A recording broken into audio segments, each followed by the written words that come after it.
Héros et héroïnes de la foi, bonjour. Le thème de notre méditation du jour s'intitule « La foi ne nécessite pas les preuves physiques ».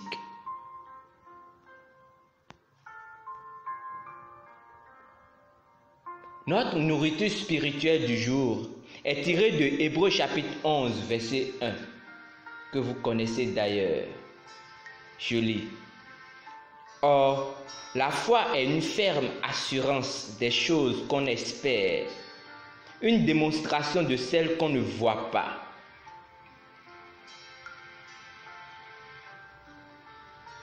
Supposons que c'était votre anniversaire et que votre oncle préféré, riche et généreux, vous a appelé au téléphone pour vous dire qu'il venait de vous acheter une voiture. Vous allez le croire et serez immédiatement enthousiaste, bien que vous n'ayez pas vu la voiture. C'est ça la foi.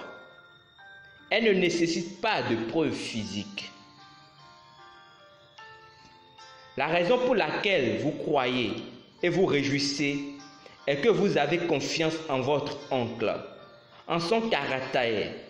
Sinon, vous exprimerez du doute en apprenant la nouvelle. De même, lorsque vous pensez, parlez et agissez sur la base de l'intégrité de la parole de Dieu, vous exprimez votre foi et vous êtes obligé d'avoir des résultats extraordinaires. Un jour, quelqu'un s'est lamenté en disant que Dieu lui a donné une parole spécifique concernant sa guérison, sa prospérité et sa restauration, et qu'il n'avait pas eu de signe prouvant que la parole se soit accomplie dans sa vie. Son langage manifestait en fait l'incrédulité.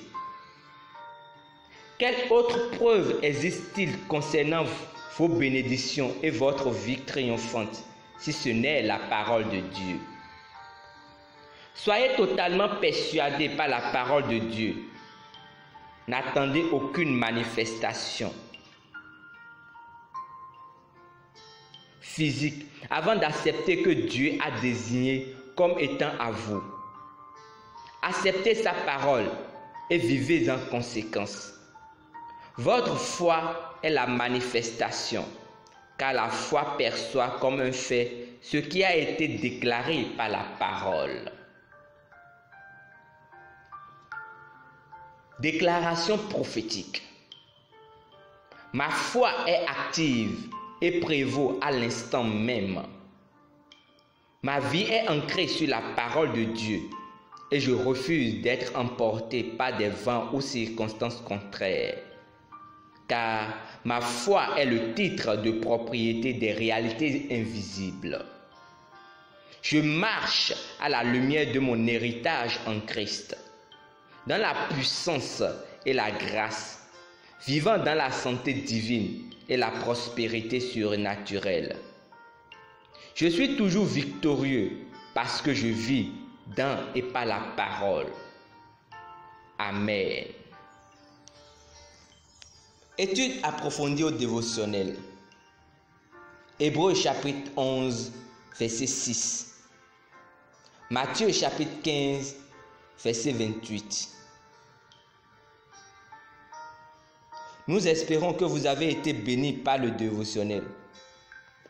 Nous vous invitons maintenant à faire de Jésus-Christ votre Seigneur et Sauveur personnel en priant ainsi de tout votre cœur. Ô Seigneur Dieu, je crois de tout mon cœur en Jésus-Christ, Fils du Dieu vivant. Je crois qu'il est mort pour moi et Dieu l'a ressuscité des morts. Je crois qu'il est vivant aujourd'hui. Je confesse de ma bouche que Jésus-Christ est le Seigneur de ma vie à partir d'aujourd'hui. Par lui et en son nom, j'ai la vie éternelle. Je suis né de nouveau. Merci Seigneur d'avoir sauvé mon âme. Je suis désormais un enfant de Dieu. Alléluia. Félicitations, vous êtes désormais un enfant du Très-Haut. Pour recevoir plus d'informations sur comment vous pouvez grandir en tant que chrétien, veuillez nous contacter à l'une des adresses ci-dessous dans la barre de description.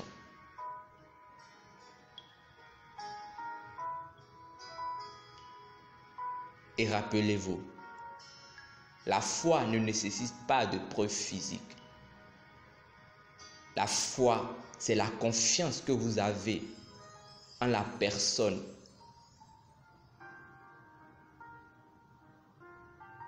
de Dieu, en son caractère. Il suffit de le croire, de le déclarer et de tenir ferme. Et vous recevrez certainement ce que votre cœur désire. Aussi, souvenez-vous, il suffit que sa parole demeure en vous. Et tout ce que votre cœur désire, vous le recevrez. Que ce soit la guérison, la paix du cœur, la grâce, toutes ces choses vous seront accordées au nom de Jésus-Christ. Amen.